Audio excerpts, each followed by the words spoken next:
In 1800s, there was this person called Shyama Charan Lahiri, and he's walking around and he's walking in the valley, he hears a call by his name. He follows near a cave, he sees a beautiful young person is waiting, and as soon as Lahiri ji saw him, he could see that it's a special moment. And then Babaji says, go and teach the world. You teach this Kriya Yoga to whoever wants to learn. Okay? Otherwise, he initially said, only teach to the righteous people. And from there on, the life takes over.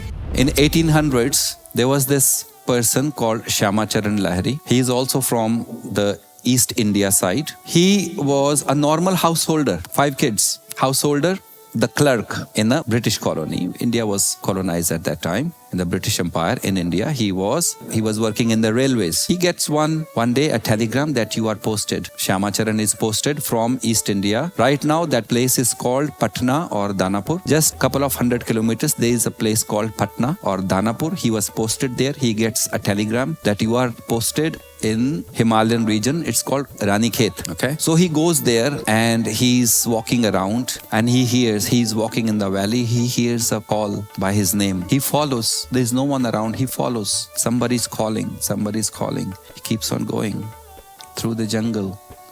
Near a cave, he sees a beautiful young person is waiting. And as soon as Lahiri ji saw him, he could see that it's a special moment. And Babaji then reminds Lahiri, I have been your master. You have been with me so far. I have now come to remind you who you are. And then he touches him. Lahiri ji goes into trance, sits there for some time, day, night, few days, remembers the past, his life as a disciple of Babaji. And then he comes back. He comes back and he says that he's in the beautiful golden palace. The palace, beautiful golden palace. People are real people. He stays there, ate his food and everything. And then it vanishes. But then Babaji says, it was your desire from the last birth that you wanted to live a lavish life in a golden palace. So I had to fulfill that. So now you don't have a desire. So Babaji gives him the initiation. Lahiri Baba goes into the trance and come back. And then Babaji says, go and teach the world to the righteous people, the Kriya Yoga. Lahiri Babaji said that, Babaji, if I teach to the righteous people, there might not be many. So I shall, if with your permission, I shall teach you to people who have some sort of saying that I want to learn, some sort of hunger. Is that okay to teach? Babaji then said, yes, you teach this Kriya Yoga to whoever wants to learn. Okay? Otherwise, he initially said, only teach to the righteous people. Now, how to test the righteous people? It's very difficult. So Lahiri ji got permission from Babaji to teach the Kriya Yoga or initiate people into Kriya Yoga who are inclined to learn Kriya Yoga. So Babaji then vanishes. Lahiri Baba comes back into the office. Lahiri Baba then asked Babaji that you asked me to teach. Now I'm sitting in Himalayan region. The world is there. How am I going to teach people? So Babaji said, don't worry, everything is taken care. I have put a thought in your boss mind. So Lahiri ji comes back and he gets a letter. Oh, it was by mistake you were transferred. You come back. So he goes back to Danapur. So when masters want something, they will implant a thought.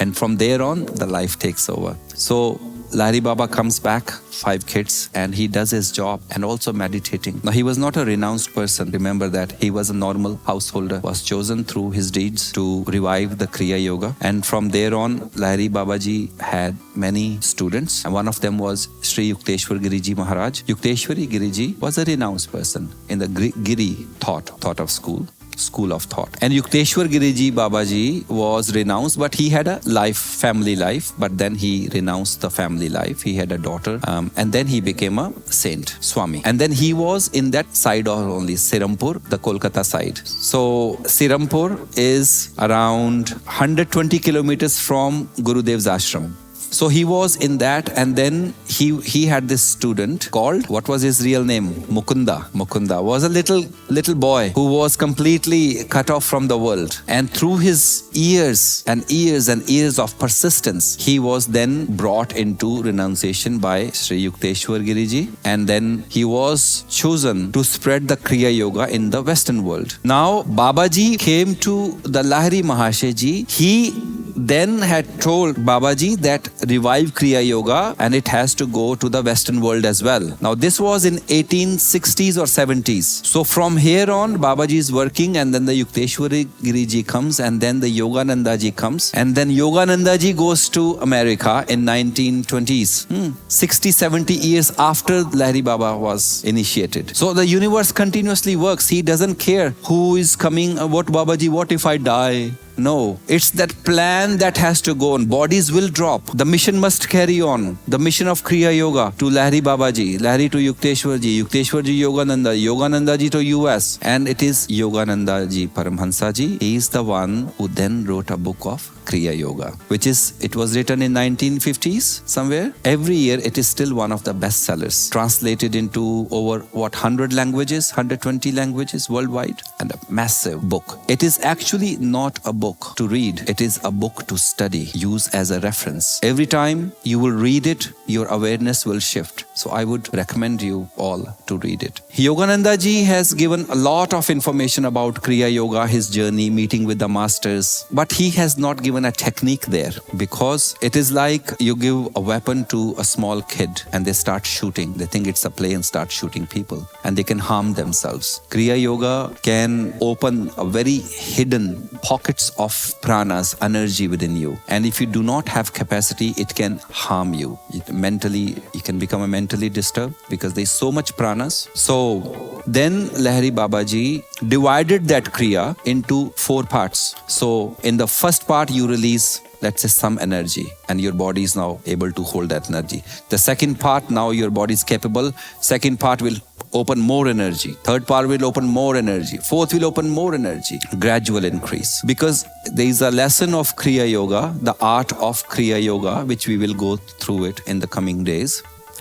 It is like, if consider your body is a 50 watt bulb, electric bulb, 50 watt, and somebody sends you a 1 million watt electricity. What's going to happen? Yeah, you're going to explode, lose your mental balance. So it's a gradual increase. Kriya is an action. There is a body action, which is a gross action, and there is a subtle action. Kriya Yoga is a scientific, I call it scientific, as said in the books as well. It says anything that has a scientific validity is more accepted in the Western world. That is why the book is written in such a way that it is proven, it is scientific, it is this and that. Otherwise, even if it is scientific, you must have emotions and dedications and honesty to do it, to perform it. So you must learn to connect with the emotions and surrender. Now, surrender is very difficult for the Western world. They can't understand the word surrender. The surrender means like fall dead, and that is something you really have to work on that.